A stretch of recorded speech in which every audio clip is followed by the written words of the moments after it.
kita semua. Saya Dr. Muliatul Kudamangun, SMSI.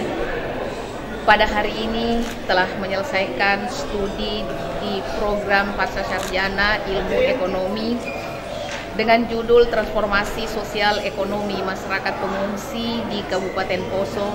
Harapan saya semoga saja apa yang saya dapatkan pada hari ini bermanfaat adanya, dan kepada teman-teman semuanya yang dalam taraf menyelesaikan pendidikan di program Doktor Pascasarjana untuk dapat untuk cepat dapat menyelesaikan studinya. Semoga saja sekali lagi bermanfaat apa yang saya dapatkan pada hari ini, utamanya dalam bidang keilmuan, dan terima kasih atas segala bantuan. Mohon maaf atas segala kesalahan yang pernah saya lakukan. Terima kasih. Wabillahi taufik wal hidayah. Assalamualaikum warahmatullahi wabarakatuh. Ibu yang kami hormati, undangan dan seluruh keluarga, Assalamualaikum warahmatullahi wabarakatuh. Selamat pagi menjelang siang dan salam sejahtera bagi kita sekalian. Dengan senantiasa memohon rahmat Allah Subhanahu wa Ta'ala, Tuhan yang Maha Esa, pada hari ini Senin tanggal 14 bulan Mei tahun 2018, sidang ujian terbuka promosi doktor bidang ilmu ekonomi pada program Pascasarjana Universitas Tadulako atas nama Promovenda Nudiatul Kudamangun dengan judul Model Empirik Transformasi Ekonomi Sosial Masyarakat Pengungsi Pasca Konflik di Kabupaten Poso dimulai. Tim penguji sidang ujian terbuka promosi doktor memasuki ruang sidang.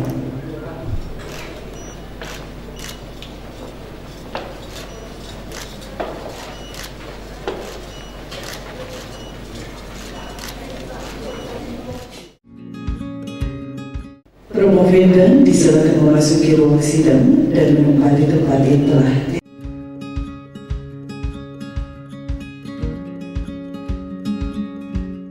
terbuka promosi doktor dipimpin oleh Rektor Universitas Tadulako selaku Ketua Tim Penguji. Assalamualaikum warahmatullahi wabarakatuh. Selamat pagi menjelang siang, salam sejahtera bagi kita sekalian.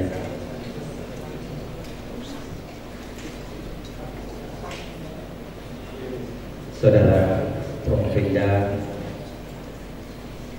tim penguji, hadirin yang kami hormati, baik dari pihak keluarga, kolega, saya menyampaikan selamat datang untuk menghadiri sidang terbuka. Insya Allah hari ini mudah-mudahan semua lancar dan Ibu bisa menuntaskan studinya hari ini, insya Allah, dengan memohon perlindungan, taufik dan hidayah dari Allah Subhanahu wa Ta'ala. Sidang terbuka untuk promosi doktor atas nama Promovenda Nudiatul Kudamangun dengan resmi saya nyatakan dibuka. Bapak Ibu sekalian, sebagai penguatan dari suasana akademik, maka kami akan memberikan kesempatan pertama kepada Ketua Promotor dalam ini Bapak Profesor Dr. Haji Heri Anwar untuk menyampaikan pertanggungjawaban akademik atas Promovenda yang selama ini di bawah bimbingan oleh beliau bersama co-promotor. Untuk itu pertanggungjawab akademik kami silakan Pak. Bismillahirrahmanirrahim. Assalamualaikum warahmatullahi wabarakatuh. Yang sangat terpelajar dan kami hormati Rektor Universitas Tadulako selaku Ketua Sidang Ujian, Sekretaris Sidang Ujian, para oponen ahli dan para anggota Dewan Penguji. dengan memohon taufik dan hidayah Allah Subhanahu wa taala, perkenankanlah kami tim promotor yang terdiri dari 1. Profesor Hairil Anwar SE MA PhD, 2. Dr. Maulid Mulyono SE MA, 3. Dr. Idan Fikran Hamzah ST MTech, menyampaikan pertanggungjawab akademik atas disertasi Promovenda Saudari Mudiatul Huda Mangun nomor 20313014 yang berjudul Model Empirik Transformasi Ekonomi Sosial Masyarakat Pengungsi Pasca Konflik di Kabupaten Poso, Sulawesi Tengah, sebagai tahap akhir dari proses studi yang telah ditetapkan oleh program Pasca Sarjana Universitas Tadulako. Sidang ujian terbuka disertasi atau ujian promosi pada hari ini merupakan kelanjutan dari proses studi dan bimbingan yang telah dilalui Promovenda Universitas Tadulako bidang kajian ilmu ekonomi sejak tahun 2013. Urgensi dan mutu akademik, aktualisasi dan relevansi disertasi Promovenda yang berjudul Model Empirik Transformasi Ekonomi Sosial Masyarakat Pengungsi Pasca Konflik di Kabupaten Poso secara konseptual terinspirasi oleh fenomena dan permasalahan yang telah lama berkembang di Poso dalam membuat perencanaan kebijakan pembangunan ekonomi daerah, khususnya berkaitan dengan program pemulihan pasca COVID. Yang ketiga, akan menjadi referensi bagi penelitian-penelitian selanjutnya yang fokus pada proses transformasi ekonomi dan sosial masyarakat, khususnya di daerah COVID.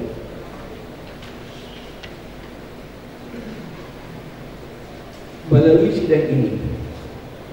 sidang ujian disertasi yang terhormat ini, kami tim promotor menyampaikan ucapan terima kasih yang tulus dan penghargaan yang tinggi atas kepercayaan yang telah diberikan oleh Rektor Universitas Tadulako untuk membimbing dan menghantarkan saudari Promovenda dalam menyelesaikan studi pada program doktoral ilmu ekonomi. Wabillahi taufiq wal hidayah. Wassalamualaikum warahmatullahi wabarakatuh. Kepada Profesor Hairil Anwar, setelah mencermati pertanggungjawab akademik yang disampaikan oleh Ketua Tim Promotor, maka sidang menerima pertanggungjawaban dimaksud. Bapak Ibu sekalian yang saya hormati, sebagai bagian dari pelaksanaan jalannya sidang promosi pada siang hari ini, kami persilakan Sekretaris Tim Penguji untuk membacakan surat keputusan yang berkenaan dengan pelaksanaan ujian pada siang hari ini. Saya persilakan Bapak Profesor Dr. Insinyur Alam Ansari SS. Assalamualaikum warahmatullahi wabarakatuh. Bapak Ibu di penguji, Bapak Ibu hadirin yang saya muliakan, keputusan Rektor Universitas Tadulako nomor 3147/28/KP/2018 tentang penetapan tim penguji disertasi ujian terbuka mahasiswa program studi doktoral ilmu ekonomi program pasca sarjana Universitas Tadulako tahun 2018. Rektor Universitas Tadulako menimbang dan seterusnya mengingat dan seterusnya memutuskan menetapkan keputusan Rektor Universitas Tadulako tentang penetapan tim penguji disertasi ujian terbuka mahasiswa program doktoral ilmu ekonomi program pasca sarjana Universitas Tadulako atas nama Mudiatul Huda Mangun. Ke-1, menetapkan tim penguji disertasi ujian terbuka mahasiswa program doktoral ilmu ekonomi program pasca sarjana Universitas Tadulako tahun 2018 sebagaimana tercantum dalam lampiran yang merupakan bagian tidak terpisahkan dari keputusan Rektor ini. Kedua dan seterusnya, ketiga dan seterusnya ditetapkan di Palu pada tanggal 7 Mei 2018 Rektor Universitas Tadulako, Profesor Dr. Insinyur Haji Muhammad Basir, SEMS, ditandatangani dan dicap. Lampiran keputusan Rektor Universitas Tadulako nomor 3147/UN28/KP/2018 tanggal 7 Mei 2018 menetapkan tim penguji disertasi ujian terbuka mahasiswa program studi doktoral ilmu ekonomi program pasca sarjana Universitas Tadulako tahun 2018. Pertama, Profesor Dr. Insinyur Muhammad Basir, SEMS, selaku Ketua Merangkap Penguji. Kedua, Profesor Dr. Insinyur Alam Ansari, MSc, Sekretaris Merangkap Penguji. Ketiga, Profesor Dr. FX Sukianto, MS, sebagai penguji atau penguji eksternal, penguji tamu. Keempat, Dr. Muhammad Ihwan, SE, MKes, sebagai penguji. Kelima, Profesor Dr. Adlaina M. Palampana, SE, MS, sebagai penguji. Keenam, Dr. Hasan Muhammad, MSc, sebagai penguji. Ketujuh, Dr. Erna Tenge, SE, MSc, sebagai penguji. Kedelapan, Profesor Haji Hairil Anwar, SE, MA, PhD, sebagai penguji. Kesembilan, Dr. Maulid Mulyono, SE, MA, sebagai penguji. Dan ke-10, Dr. Huldani Pinkan S. Hamzan, ST, MT, sebagai penguji. Ditetapkan di Palu Rektor Universitas Tadulako Profesor Dr. Insinyur Haji Muhammad Basir, SEMS. Di Alam Ansari selaku Sekretaris Tim Penguji pada siang hari ini.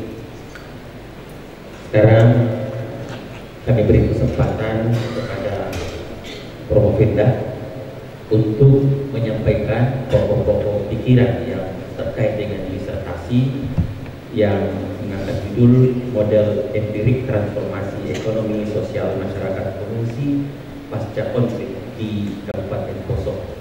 Waktunya kurang lebih 10. Yang terhormat dan yang amat terpelajar Bapak Profesor Dr. Insinyur Muhammad Basir, SEMS, sebagai Rektor Universitas Tadulako sekaligus Ketua Tim Penguji. Yang amat terpelajar Bapak Profesor Dr. Insinyur Alam Ansari, MSI, Direktur Pasca Sarjana sekaligus sebagai Sekretaris Tim Penguji. Yang amat terpelajar Bapak Profesor Hairil Anwar, SMA, PhD, Ketua Tim Promotor, serta amat terpelajar Bapak Dr. Maulid Mulyono, SEMA, dan amat terpelajar Ibu Dr. Bridan Pinkan, STMT, selaku anggota Tim Promotor. Para tim penguji yang kami banggakan, yang amat terpelajar Bapak Profesor Dr. FX Sugianto, SEMS, dosen Universitas Diponegoro, Semarang. Yang amat terpelajar Bapak Profesor Dr. Anulela M. Palampana, SEMSI. Amat terpelajar Bapak Muhammad Ikhwan, SEMS, MKes. Amat terpelajar Bapak Dr. Hasan Muhammad, MHum. Dan yang amat terpelajar dan saya banggakan, Ibu Dr. Erna Tenge, SE, MSI. Izinkan saya untuk mempresentasikan ringkasan apa yang selama ini kami lakukan sebagai pertanggungjawaban akademik saya sebagai seorang mahasiswa pasca sarjana program doktoral ilmu ekonomi. Model transformasi ekonomi sosial masyarakat pengungsi pasca konflik di Kabupaten Poso adalah judul yang kami angkat dalam penyelesaian studi kami. latar belakang daripada penelitian ini tentunya berawal dari konflik yang terjadi pada bulan Desember 2002 dengan intensitas yang cukup tinggi dan berulang-ulang, sehingga terjadi pengungsian yang terdapat pengungsian dari masyarakat Poso dengan lokasi yang terbesar pada saat itu masing-masing di Kompi 711 Kaua, lapangan terbang Tentena, gedung GKSD Tentena. Tetapi tidak menafikan bahwa begitu banyak tempat-tempat lain oleh masyarakat merasa aman, mereka juga mengungsi ke tempat tersebut. Nah, para pengungsi itu tentunya ada yang kembali ke tempat asal pada saat mereka sudah merasa aman, tetapi ada mencari lokasi baru untuk dijadikan tempat yang dianggap aman karena konflik yang terjadi berulang-ulang. Dalam menulis karya ini tentunya kita berlandaskan pada sebuah kerangka teoritis di mana bahwa konflik itu tentu menimbulkan persoalan atau berdampak yang secara ekonomi maupun sosial. Seperti kita ketahui bahwa secara ekonomi dengan data yang ada, berapa banyak hilangnya aset yang dimiliki oleh masyarakat, hilangnya mata pencaharian, hilangnya tempat tinggal daripada masyarakat. Secara sosial, runtuhnya hubungan sosial dan kekerabatan serta adat istiadat yang berlaku di masyarakat. Oleh sebab itu, pasca konflik tentunya masyarakat bertransformasi. Transformasi di sini dikatakan bahwa transformasi dilakukan apakah karena faktor alamiah atau lebih disebabkan oleh adanya intervensi pihak lain, apakah pemerintah ataupun pihak swasta. Nah, kita lihat bahwa terjadi pergeseran peran dalam hal transformasi ini. Selanjutnya, analisis yang kami lakukan bahwa 98 kepala keluarga yang kami jadikan sebagai responden dalam penelitian ini.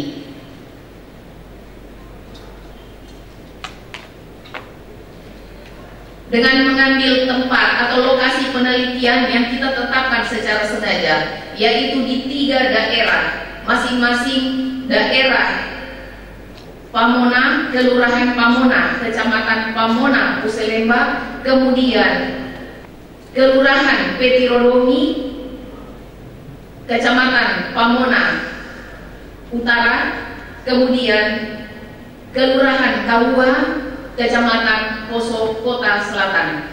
Ketiga daerah ini kami tetapkan secara sengaja dengan berbagai pertimbangan, bahwa pertimbangannya adalah daerah tersebut merupakan tempat terbesar para pengungsi untuk menetap dan tidak kembali ke tempat asalnya.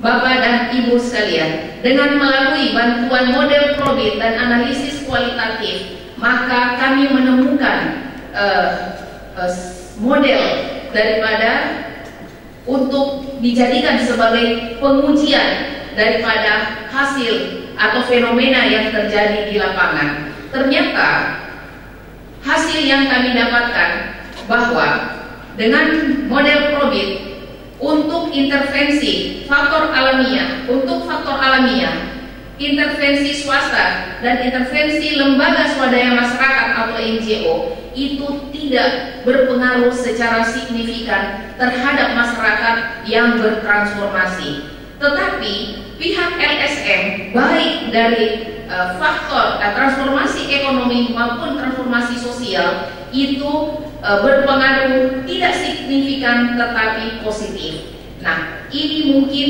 yang bisa kita jadikan alasan kenapa masyarakat kemudian ada beberapa hal yang menjadi pertimbangan untuk mereka melakukan transformasi. Bapak dan Ibu sekalian, nah ini adalah sebuah model empirik yang kami bangun dalam beberapa fase atau tahap. Bahwa yang pertama, berangkat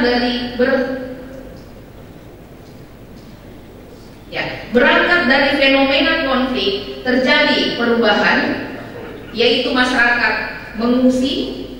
Dari pengungsi yang terjadi maka jelas berdampak. Nah, dampak yang ditimbulkan itu jelas secara ekonomi dan sosial. Kemudian kita menguji apakah transformasi yang dilakukan oleh masyarakat itu karena faktor alamiah atau ada intervensi pihak lain, yaitu pemerintah maupun swasta di kedua sektor, yaitu ekonomi dan sosial. Nah, setelah hasil kami uji, ternyata secara uji probabilitas bahwa faktor ekonomi dari sisi ekonomi bahwa masyarakat bertransformasi untuk faktor alamiah, intervensi pemerintah dan juga LSM, sekali lagi kami katakan tidak signifikan menyebabkan masyarakat untuk bertransformasi. Demikian pula dengan faktor ekonomi. Namun tidak berarti sama sekali tidak punya pengaruh, tetapi amat sangat kecil.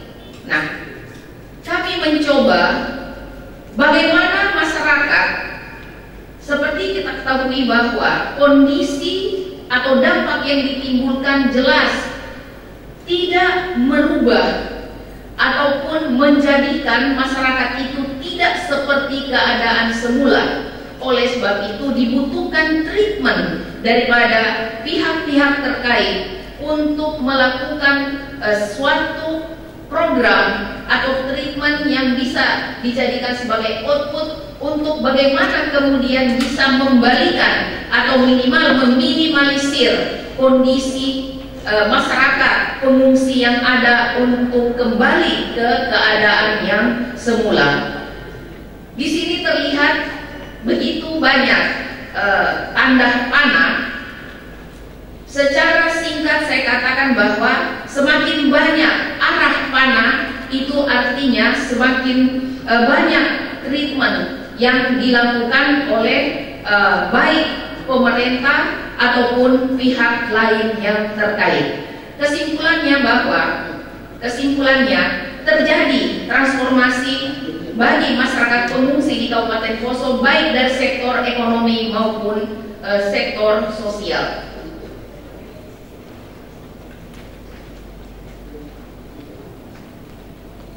Model empirik transformasi ekonomi sosial pasca konflik di Kabupaten Poso dapat dibangun melalui 6 tahap. Pada model empirik, sekali lagi kami katakan bahwa semakin banyak arah garis panah dari treatment ke output menunjukkan makin besar peranannya, tetapi tidak dapat mengukur besar peranannya karena tidak dicakup dalam penelitian ini. Implikasi teori dari hasil yang kami dapatkan bahwa temuan penelitian ini telah terjadi transformasi ekonomi dan transformasi sosial pada masyarakat pengungsi di Pungkin Baru di Kabupaten Poso. Secara ekonomi ditemukan alih kerja di lapangan, akses untuk berusaha terbuka, kemudian masyarakat tidak punya akses untuk dalam pengelolaan hutan, dan dari sisi sosial budaya terjadi transformasi transformasi di sisi sosial budaya atau perubahan ritme sosial budaya yang biasa dilakukan sebelum konflik. Saran peneliti berikutnya, penelitian model empirik ini kemungkinan sangat berpengaruh pada generalisasi hasil penelitian. Oleh karena itu, untuk peneliti berikutnya secara khusus dapat mengevaluasi penelitian ini sehingga dirasa perlu untuk pengembangan model berikutnya. Implikasi kebijakan atau rekomendasi yang ingin kami berikan pada kesempatan ini adalah pengelolaan tata kehidupan ekonomi sosial masyarakat di pemukiman baru perlu dilakukan secara bijak agar tidak terjadi konflik-konflik yang akan datang. Agar program bantuan ekonomi dan sosial lebih tepat sasaran. Kemudian, agar program pemulihan psikologi terus dilakukan karena sebagian masyarakat masih merasakan bahwa ada perasaan trauma. Demikian yang dapat kami sampaikan. Wabillahi taufiq wal hidayah. Assalamualaikum warahmatullahi wabarakatuh. Saudari Pemerintah Ibu Mulia Kuda Mangun menyampaikan pokok pikiran yang terkait dengan disertasi yang hari ini akan diujikan di hadapan Ibu. Sudah siap tim penguji akan memberikan sanggahan-sanggahan terhadap disertasi yang dihasilkan. Kalau ujiannya adalah 5 baris bukan satu arah. Oleh karena itu saya mohon disiapkan alat tulis menulis, catat semua pertanyaan, pernyataan agar dalam memberikan bantahan atau sanggahan bisa lebih tepat. Penampilan dan jawaban yang diberikan menentukan tingkat kelulusan. Sehingga kami berharap di hadapan kita, di hadapan keluarga, di hadapan kolega bisa memberikan jawaban yang terbaik. Hari ini adalah ujian terbuka. Baik, yang kami hormati, yang kami banggakan, penguji eksternal Bapak Profesor Dr. F.X. Sugianto MS.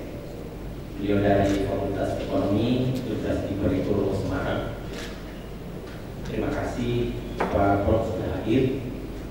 Dan selaku penguji eksternal, kami memberikan kesempatan pertama untuk memberikan pertanyaan-pertanyaan atau sanggahan dan presentasi yang sudah ada di hadapan Pak Prof Sugianto.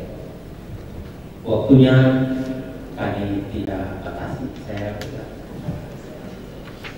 terima kasih.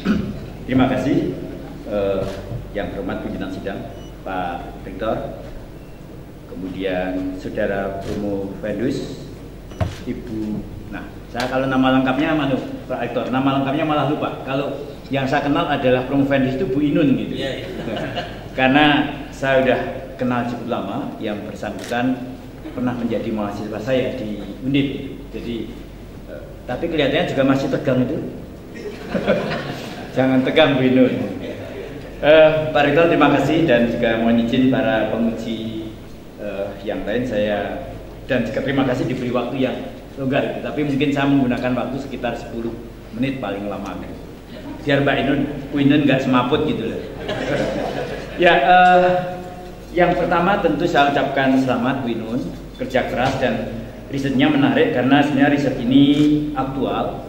Saya melihat ini adalah salah satu model resolusi konflik ya, yang sebetulnya menjadi kebutuhan kita dari sisi policy, bagaimana pada akhirnya konflik itu harus diselesaikan. Saya pikir ini poin penting dari riset ini. Toh begitu, saya ingin selaku akademikus saya tentu akan bertanya lebih jauh berkaitan dengan pertanggungjawaban akademik Ibu. Yang pertama Ibu, saya tadi Pak Rektor memberi kesempatan untuk dialog, saya ingin dialog lebih dahulu. Pertama sebenarnya saya ingin tanya pada Prof. Vendus, fokus utama ini dari disertasi saudara adalah transformasi. Saya ingin tahu sebetulnya konsepsi transformasi yang Prof. Vendus gunakan itu adalah keadaan perubahan ataukah cara berubah. Ini menurut saya menjadi something, kalau antara hasil perubahan dengan cara berubah menurut saya menjadi sangat beda.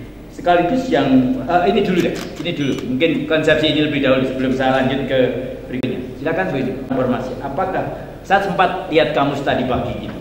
Jadi di Cambridge Dictionary itu ternyata ada pengertian yang menarik. Jadi Ibu menggunakan definisi yang mana?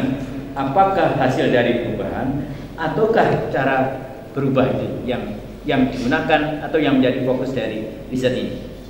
sesungguhnya dalam konteks penelitian ini adalah kita menggunakan transformasi itu lebih pada keadaan yang berubah. Nah, sebagai ekonom tentunya kita berpikir bahwa seseorang itu untuk melakukan sebuah perubahan ataupun memilih untuk berubah atau mau berubah tidak lebih daripada apa yang disebut dengan adanya konsep pilihan, yaitu rasional ekspektasi, rational change. Jadi pilihan-pilihan rasional yang bisa mendatangkan manfaat bagi masyarakat itu sendiri.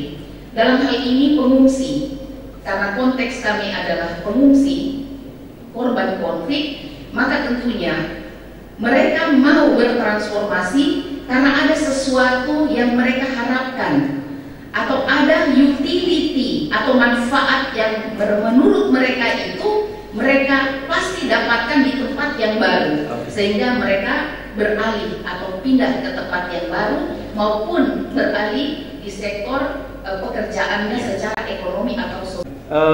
Saya mengikuti sekilas membaca, moga-moga saya tidak salah. Di dalam analisis, Saudara Prumfendus menggunakan Probit. Ada pertanyaan yang mau saya ingin tahu dari perspektif metodologi. Pertama adalah, mengapa Prumfendus menggunakan alat itu? Yang kedua, bagaimana Prumfendus menurunkan variabel-variabel yang digunakan, yang itu ada 3, yakni alamiah, ya, saya ingat alamiah, kemudian intervensi dan intervensi dari pemerintah, dan yang ketiga adalah intervensi dari LSM. Poin yang mau saya sampaikan adalah mengapa variabel-variabel itu Prumfendus pandang sebagai variabel penyebab. Silakan. Karena etika katanya harus pakai yang amat terpelajar. Sudah diborong di depan tadi aja. Ya, di sini. Ya, terima kasih. Ketiga faktor yang menurut kami itu amat sangat berpengaruh atau kami ambil sebagai variabel dalam penelitian ini karena fakta empirik yang terjadi di masyarakat bahwa faktor-faktor ini merupakan salah satu faktor yang bisa dijadikan sebagai beberapa indikator untuk bagaimana masyarakat itu bisa berubah, meskipun dalam kenyataannya itu tidak seperti apa sesungguhnya yang kita harapkan. Artinya, secara teori bahwa kami memakai model Probit itu adalah untuk model Probit ini adalah variabel independen kami itu adalah kualitatif, jadi respon kualitatif terbatas. Nah, kemudian bahwa data atau fenomena yang terjadi pada saat konflik ini, data itu adalah dikatakan bisa datang, bisa juga hilang. Kenapa dikatakan seperti itu? Karena konflik itu tiba-tiba ada, kemudian bisa juga dia kemudian menjadi tidak terjadi lagi konflik. Sehingga pertimbangan kami seperti itu. Kemudian kondisi yang ada di lapangan tentunya memerlukan intervensi. Faktor alamiah itu sendiri adalah keadaan yang berubah tanpa ada campur tangan pihak apapun. Karena dalam teori konflik dikatakan bahwa manusia atau teori transformasi bahwa dalam kondisi tertentu maka masyarakat atau orang itu pasti akan berubah, apakah ada intervensi ataupun tanpa intervensi. Tetapi dalam konteks sosial, intervensi sosial itu pasti akan berjalan, namun dikatakan lambat. Untuk mempercepat itu maka diperlukan intervensi dari pihak-pihak tertentu, baik pemerintah maupun lembaga-lembaga swadaya masyarakat kemasyarakatan lainnya. Tadi ini masih dalam konteks teori, ya, itu memang mampu memberi manfaat sehingga para pengungsi itu memilih secara rasional. Jadi apakah intervensi yang sifatnya alamiah atau government atau LSM itu memang pada akhirnya akan mempengaruhi manfaat sehingga responden atau pengungsi itu memutuskan secara rasional. Mungkin singkat saja, silakan. Tanpa ada manfaat, jadi ada kapasitas, kemauan dan kemampuan dari seseorang untuk berubah. dia mau berubah karena pilihan yang rasional. Pilihan rasional tentunya ada manfaat yang ingin dia capai, tapi tanpa ada treatment dari pemerintah, maka itu untuk mengembalikan pada posisi awal itu sepertinya memerlukan waktu yang cukup lama. Terima kasih. Jadi saya lanjutkan sekarang hasil temuan. Jadi temuan Promovendus itu menarik dari dua model tadi yang dikembangkan. Variabel pertama yang kedua, yakni IA, ya, intervensi alamiah atau yang IP, ya. Jadi FA, IP dan FA itu negatif dan tidak signifikan. Kemudian yang intervensi LSM itu tidak signifikan, tetapi arahnya positif. Promovendus memberi penjelasan yang cukup menarik. Saya mencoba mengikuti temuan ini, kemudian saya mencoba menarik kesimpulan. Bagaimana pendapat saudara Promovendus nanti? Yakni apa? Dari situ, karena dua tidak signifikan, kemudian LSM itu signifikan. Apakah ini berarti tidak perlu ada pemerintah? Jadi karena toh cukup LSM selesai. Gitu. Bagaimana pendapat Promovendus? Jadi yang mencoba, apakah cara menarik kesimpulan salah atau saudara Promovendus mau memberikan penjelasan dari temuan tadi? Silakan. Iya, nanti kami dianggap sekuler atau membangkang pada pemerintah. Tetapi dalam konteks ini bahwa bantuan pemerintah dalam penelitian kami ini mungkin saja kita ketahui begitu banyak bantuan ini sudah dikucurkan, tetapi mungkin tidak tepat sasaran atau hanya untuk bantuan-bantuan yang sifatnya darurat. Jadi bukan dalam bantuan pemberdayaan atau untuk jangka panjang. Jadi kebutuhan masyarakat tidak diinventarisir terlebih dahulu, tidak dievaluasi, tidak didampingi seperti yang dilakukan oleh para LSM. Nah, kalau LSM mereka itu terjun ke lapangan menginventarisir kebutuhan masyarakat, kemudian mereka lakukan penguatan, mereka evaluasi, mereka dampingi. Tetapi kalau pemerintah umumnya bantuan yang diberikan itu hanya berupa tanggap darurat yang lebih banyak. Kami pikir itu. Jadi intinya bahwa peran pemerintah tetap kita butuhkan. Sedangkan faktor alamiah itu tanpa intervensi, artinya keadaan alam bisa tersedia ataupun kondisi-kondisi tertentu yang dimiliki oleh masyarakat itu yang memungkinkan mereka untuk berubah seperti itu, karena mereka anggap bahwa dengan apa yang mereka miliki itu, bahwa ini atau pilihan yang mereka lakukan itu akan mendatangkan manfaat sehingga mereka berubah. Bagaimana saudara Promovendus menyimpulkan mengapa pemerintah itu tidak besar pengaruhnya dibanding LSM? Sementara saudara Promovendus juga mengacu pada konsep marginal utility, kan? Jadi saya ingin tahu komentar dalam perspektif ini, apakah ini rasional, kan, gitu? Dan nanti tentu pertanyaannya, apa yang mesti dilakukan oleh pemerintah? Karena saudara Promovendus mengatakan tadi kesimpulannya pemerintah harus bijaksana. Saya ingin tahu nanti di bijaksana itu, setelah saudara Promovendus menjelaskan dalam perspektif utility theory tadi, apakah manfaat yang diberikan oleh pemerintah dengan LSM lebih besar mana? Ibarat sebuah barang, manfaat itu bisa juga kita katakan sebuah barang yang bisa diproduksi. Contohnya dalam kasus ini adalah rasa aman, misalnya seperti itu. Nah, rasa aman itu harus ada jaminan dari pihak-pihak tertentu. Dan rasa aman dalam konteks ini baik dalam kondisi sosial maupun dalam kondisi ekonomi. Nah, dibutuhkan. Saya tidak mengatakan bahwa peran pemerintah memang amat sangat kecil. Artinya mungkin belum maksimal rasa aman yang dia berikan kepada masyarakat, sehingga kami masih juga menemui pernyataan-pernyataan dari beberapa responden yang mengatakan bahwa mereka masih merasa trauma, sehingga kita rekomendasikan masih diperlukan trauma healing bagi masyarakat mungkin secara berkala. Nah, diharapkan dalam program ini bahwa pemerintah berupaya untuk bagaimana kemudian bisa manfaat yang dirasakan masyarakat itu lebih besar didapatkan dari pemerintah, dan juga tentunya ada intervensi dari pihak swasta. Memberikan bantuan itu bisa memberikan manfaat lebih besar, karena kalau di LSM tadi kan dengan pendampingan, pemerintah tidak melakukan, dan masyarakat merasa pendampingan itu memberi manfaat lebih besar kan gitu. Jadi esensinya dengan demikian dia tidak signifikan, karena tampaknya cara pemerintah memberikan bantuan itu memberikan manfaat yang lebih kecil dibanding cara LSM memberikan bantuan kepada para pengungsi. Apakah Promovendus setuju? Terakhir dua nanti. Ya, menarik dari saya sudah mendapat jawaban bijaksana sebetulnya.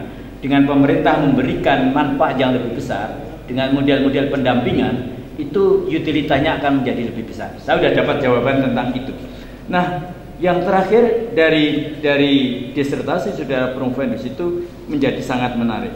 Saya ingin tahu dari temuan-temuan tadi, karena secara empiric policy saudara Promovendus merumuskan, saya ingin tahu apakah kesimpulan teoritik sekaligus implikasi teoritik dari saudara Promovendus dari dalam hasil penelitian. Dari kesimpulan kami ini bahwa telah terjadi transformasi baik di sektor ekonomi maupun sektor sosial bagi pengungsi, di mana ditemukan bahwa terjadi perubahan daripada lapangan pekerjaan, kemudian terjadi kepemilikan daripada lahan pertanian, kemudian kondisi berusaha menjadi terganggu. Namun demikian, yang amat sangat kami temukan bahwa dari sisi sosial itu terjadi adanya putus tali silaturahmi, meskipun sekarang kemudian di dalam perkembangan waktu itu sudah terjalin dengan upaya-upaya yang dilakukan oleh pemerintah atau pihak-pihak lainnya, kemudian berubahnya kebiasaan yang berlaku di masyarakat. Meskipun secara umum Kabupaten Poso itu ada istilah untuk kebiasaan masyarakat yang kemudian saya eksplor di bidang sosial, yaitu melakukan adat istiadat, pesta adat, syukuran, yaitu padungku dan dero, yang lebih kami tekankan bahwa itu masih dilakukan meskipun intensitasnya berkurang atau tidak seperti yang umum dilakukan sebelum saat konflik. Nah, itu adalah implikasi dari teori ini. Kemudian ditemukan 6 tahapan sehingga model transformasi ekonomi ini maupun temuan ini dari tahapan yang kami temukan 6 tahap itu memberi isyarat bahwa membangun model itu dapat dimulai dengan merekonstruksi suatu fakta atau peristiwa. Nah, dari situ sehingga kami katakan bahwa penelitian ini sesungguhnya berangkat dari sebuah model empirik. Jadi kita tidak mengukur semakin banyak arah panah yang kami temukan sebagai treatment ke output itu menunjukkan bahwa semakin besar peranannya daripada program atau intervensi dari pihak-pihak yang kami sebutkan. Nah, tetapi tidak dapat mengukur besar perannya karena tidak tercakup dalam penelitian ini, atau penelitian ini kami tidak masukkan atau tidak berbasis pada koefisien. Saya itu nggak tahu itu panah kan gitu. Panah-panah itu apa kan gitu ya. Jadi, ya ini sebetulnya panah tadi apakah secara teori berarti bahwa semakin banyak panah arah tadi sebetulnya semakin tinggi manfaatnya kan gitu. Mungkin itu akan lebih baik menjelaskan pada pihak lain bukan dengan menggunakan istilah panah semakin banyak nanti jadi perang panah kan gitu. Nah, jadi mungkin semakin tinggi atau semakin banyak manfaat yang diperoleh maka itu akan semakin rasional pilihannya.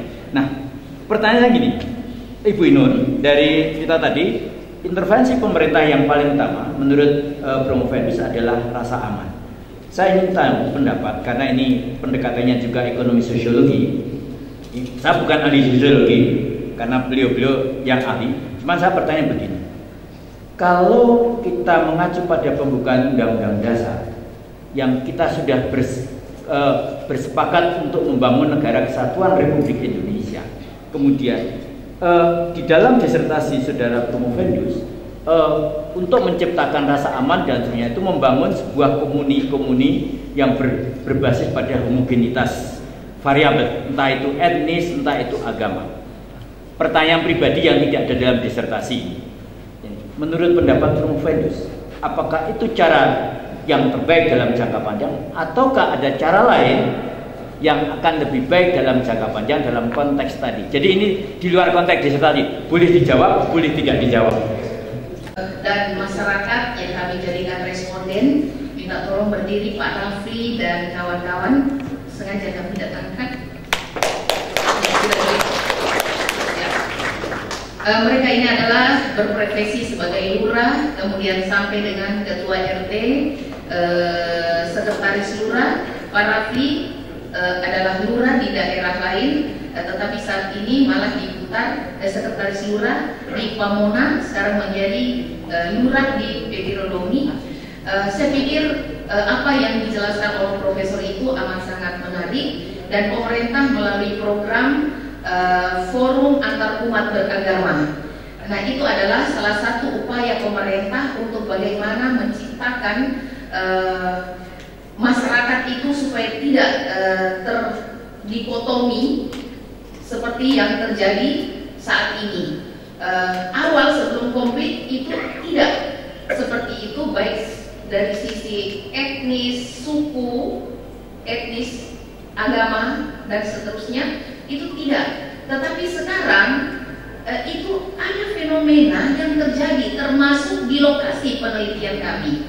Nah, itu yang sesungguhnya yang kami rekomendasikan bagi pemerintah untuk bisa mengantisipasi sehingga tidak hal ini bisa mencair secara umum, bisa kita katakan seperti itu, sehingga kondisi awal yang begitu harmonis yang dibungkus dengan semboyan yang berakar di Kabupaten Poso, yaitu Sintuwu Maroso, bersatu kita teguh, itu bisa terjalin kembali. Saya pikir ini yang bisa kami sampaikan, Bhinneka Sintuwu Maroso itu. Terima kasih Saudara Promovendus. Minat sidang, saya sudah merasa yakin bahwa Saudara Promovendus layak untuk promosi hari ini dan terpromosikan dengan baik. Terima kasih. Wassalamualaikum warahmatullahi wabarakatuh. Sebenarnya saya masih menunggu pertanyaan selanjutnya, karena sengaja kami diadaptasi jauh-jauh dari Semarang, masa pertanyaan cuma 5 kira-kira begitu. Bapak Ibu sekalian, terima kasih Prof. Selanjutnya saya persilakan penguji berikutnya Bapak Dr. Muhammad Iwan, SE MTes. Waktunya 2,5 menit. Terima kasih yang terhormat dan amat terpelajar Profesor Muhammad Basir. Saya sebagai murid dari Profesor Sugiarto sangat menikmati proses perjalanan dialog teoretik, sehingga kami ingin sebenarnya menanya kepada Promovendus pertama soal kesepakatan. Jika kesepakatan ini tidak, maka saya berhenti sampai di sini. Pertama, izinkan saya mengeksplorasi Promovendus. Apakah the law of diminishing marginal utility berlaku pada konsep disertasi? Amat terpelajar Pak Iwan. Begini, masyarakat itu melakukan transformasi dalam konteks ekonomi itu karena ada manfaat yang dia rasakan atau ada utility yang kemudian diharapkan. Nah, dalam konteks the law of diminishing marginal, jadi semua masyarakat itu atau manusia itu ingin memaksimalkan kepuasannya, apapun namanya, tetapi kita terkendala pada pilihan-pilihan. Nah, apakah kemudian kemudian the law of diminishing return ini berlaku dalam hal ini, kami berpikir bahwa itu bisa atau akan berlaku karena kita dibatasi oleh pilihan atau choice. Seperti itu. Baik, ini bukan return untuk kasus ini, tetapi utility. Karena teorinya basisnya adalah pilihan rasional. Maka pertanyaan yang boleh kami ajukan seperti ini. Promovendus telah memberikan informasi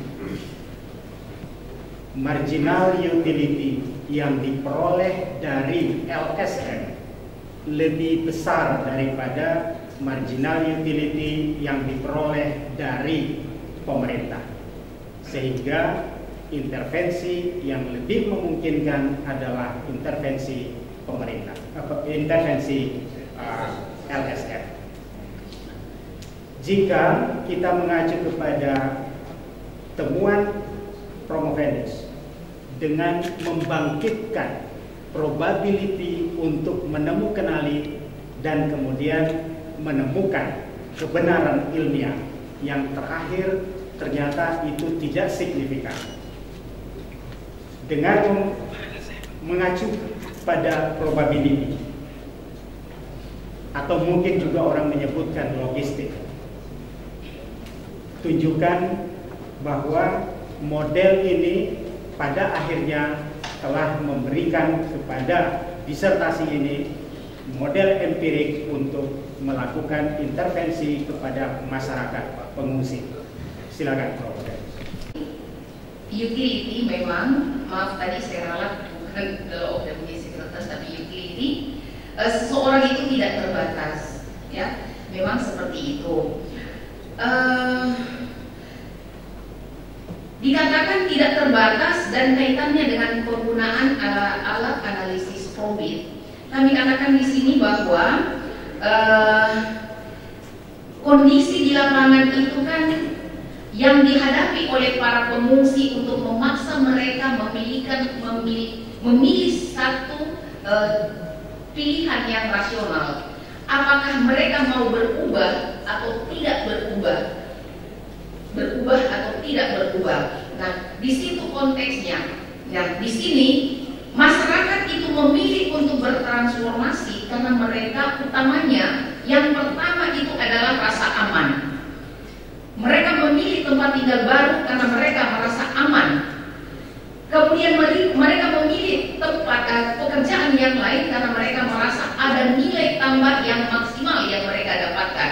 Nah, dalam konteks teori ini, probit, di situ kita melihat apakah kemudian mereka berubah atau tidak, kemungkinan mereka berubah atau tidak dalam analisis probit itu ya didasarkan pada pilihan rasional tadi, karena mereka merasa saya berubah karena saya ada manfaat, akan bermanfaat kalau saya menentukan pilihan untuk berubah dan seterusnya. Nah, seperti itu. Kemudian apakah LSM itu lebih dirasakan manfaatnya dalam hasil penelitian ini?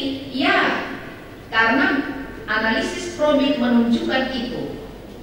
Kenapa? Tentu dengan alasan yang kami sebutkan bahwa prosedur yang LSM ikuti jalankan itu secara yang mereka lakukan, LSM melakukan kegiatan-kegiatan utamanya untuk pemberdayaan itu melalui fase-fase yang dalam perencanaan dan pemberdayaan itu mereka lakukan sampai dengan ada pendampingan sehingga merasa masyarakat itu memang benar-benar terarah dan merasa aman dibandingkan dengan kegiatan yang dilakukan oleh pemerintah, meskipun tidak kami katakan bahwa pemerintah tidak berarti bantuannya. Kami pikir itu sementara. Baik, jika itu semuanya, Promovendus saya ingin ada kesepakatan. Jika Nicholson telah menyebutkan utility adalah fungsi dari barang konsumsi dan di undertake, berarti rasa aman tadi bukan konsumsi tetapi di undertake. Kalau itu, maka apakah bukti empiris yang Promovendus dapat tunjukkan aman itu ternyata adalah memberi utilitas.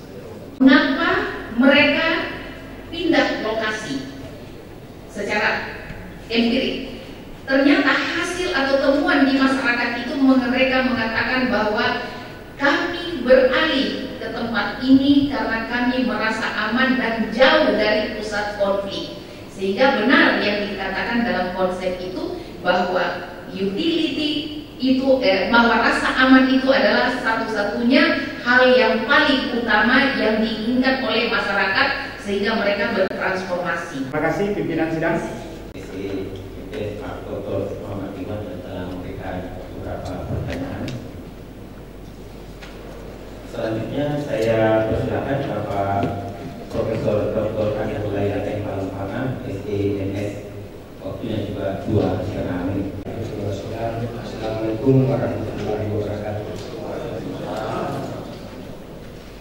Mungkin tidak sampai 2,5 menit, kurang dari 2,5 menit. Saya ingin memperdengarkan kepada semua orang bahwa meskipun Bapak tamu kita mengatakan sudah lama mengenal Inun, saya lebih lama mengenal Inun. Sejak dari posmanya ketika masuk perguruan tinggi, saya sudah posma Inun ini. Sampai kemudian menjadi hari ini saya ikut menguji beliau. Dengan Inun saya terlibat banyak tulisan saudara. Saya terlibat sejak dari proposal, kemudian tertutup sampai dengan hari ini. Tetapi di sela-sela itu saya banyak berdiskusi. Biasanya Ibu Inun juga bertanya kepada saya, kadangkala saya yang bertanya kepada Inun. Sebab di dalam tulisan ini banyak hal yang saya tidak tahu. Metode penelitian saja yang saya mau tanya hari ini. Pertanyaan atau bukan, tapi saya catat begini. Seberapa lihai saudara mampu mengamati keterlibatan orang-orang yang berpengaruh dalam memberikan kontribusi mentransformasi ekonomi sosial pada pengungsi konflik Poso? Saya underline ini berpengaruh. Kata berpengaruh saya terkesan orang yang paling berpengaruh di sana, Santoso. Seberapa besar kontribusi Santoso dalam membangun Sintu Maroso Community Mission? Hanya itu saja pertanyaan. Katakan Santoso berkontribusi atau tidak, sesungguhnya dia punya peluang untuk berkontribusi. Karena apa? Santoso itu adalah masyarakat Poso yang mengalami konflik juga. Kan seperti itu. Artinya dia punya peluang. Tetapi dalam konteks ini, secara keilmuan bahwa penelitian kami tidak mengakomodir Santoso sebagai responden. Ya, kita tidak mengakomodir Santoso sebagai responden karena jelas bahwa responden dalam hal ini adalah kami tetapkan secara sengaja. Kemudian tentunya yang kita inginkan adalah informasi-informasi yang bisa mendatangkan manfaat dan kemaslahatan bagi persoalan yang dihadapi oleh masyarakat Poso.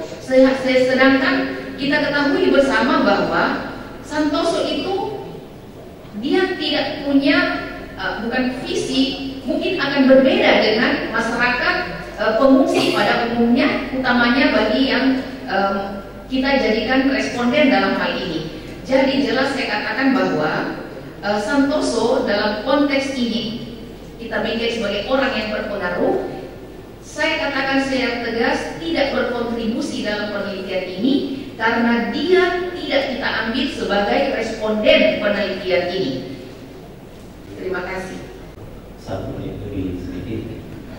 Selanjutnya menguji internal berikutnya saya persilakan Bapak Dr. Hasan Muhammad Ebu.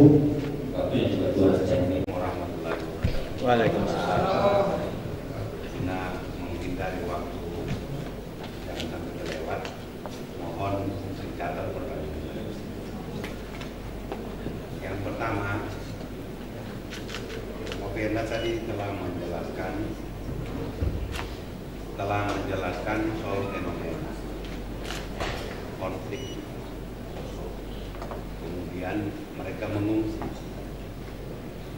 Pertanyaan saya yang menarik di sini adalah bagaimana Anda bisa yakin bahwa telah terjadi transformasi sosial ekonomi di daerah pengungsian, padahal di sana mereka adalah baru, kemudian mereka dalam tahap penyesuaian diri di sana.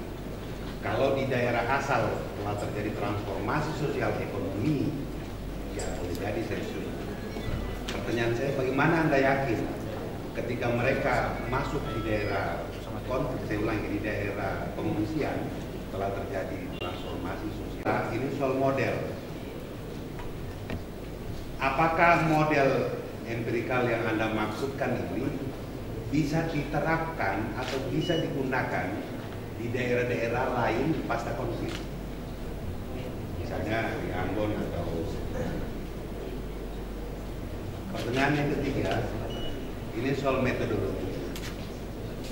Anda di dalam naskah disertasi ini menggunakan metode kuantitatif dan kualitatif, cara berpikir induktif dan deduktif. Memang cukup banyak orang yang belum sepakat soal itu. Tapi pertanyaan saya bukan soal sepakat atau tidak. Bagaimana Anda menggunakan dalam satu penelitian dengan dua pendekatan itu? Yang pertama, bagaimana kami mengatakan bahwa telah terjadi transformasi. Kita berangkat dari definisi transformasi itu adalah secara umum dikatakannya terjadi perubahan, ada perubahan. Nah, fenomena yang terjadi pada saat konflik itu kita katakan jelas masyarakat berubah, terjadi perubahan, baik dari konteks ekonomi maupun sosial, karena mereka yang awalnya hidup rukun, tentram, damai, bisa bekerja, mendatangkan pendapatan dan seterusnya, itu kemudian berubah, ya seperti itu. Tetapi kenapa mereka itu kemudian memilih mengungsi? Karena mereka berakibat konflik itu tidak mendapatkan rasa aman. Nah, dari rasa aman yang mereka inginkan itu pun sudah bisa kita katakan sebagai mereka bertransformasi untuk mencari keamanan. Nah, seperti itu. Itu yang kami bisa katakan. Kemudian pertanyaan berikut, apakah model ini dapat digunakan di daerah lain? Dari pengertian model itu sendiri adalah sebuah gambaran pola atau yang bisa diikut, yang bisa diikuti. Nah, hal itu dikatakan oleh beberapa antropolog, dikatakan juga dalam kamus bahasa Indonesia bahwa dikatakan model itu dalam tanda kutip patut dicontoh, sehingga tidak menutup kemungkinan model itu bisa digunakan oleh siapa saja atau daerah mana saja. Tetapi catatannya adalah bahwa sepanjang indikator-indikator yang kami gunakan dalam konteks penelitian ini terpenuhi, tentunya kenapa tidak mereka mengadopsi model ini. Sebelum jawab soal metodologi, itu masih ada waktu 1 menit setengah. Jadi tadi Anda mengatakan soal transformasi sosial ekonomi. Penelitian yang Anda lakukan itu bukan di daerah konflik. Anda melakukan penelitian di daerah tempat pengungsian. Itu juga yang saya maksudkan. Bagaimana Anda bisa yakin telah terjadi transformasi di daerah itu? Kemudian yang berikut soal informasi yang kami angkat ke permukaan ini adalah berdasarkan fakta di lapangan. Karena kami berdasarkan data primer, kami turun wawancara, dan penelitian yang dilakukan adalah penelitian mix antara kualitatif dan metode kuantitatif. Kemudian dari metode kuantitatif, kenapa kami memakai alat probit? Karena yang menunjang untuk menyelesaikan atau membuktikan fenomena yang terjadi di lapangan ini, seperti awal tadi saya katakan bahwa model probit adalah model yang tepat untuk meramalkan probabilitas daripada masyarakat pengungsi itu untuk bertransformasi atau tidak. Jadi informasi yang kami dapatkan bahwa ada beberapa ulasan atau hasil dan pembahasan dalam penelitian ini yang menggambarkan antara kondisi sebelum keadaan konflik dan setelah konflik. Hasan Muhammad, terima kasih atas pertanyaannya. Selanjutnya saya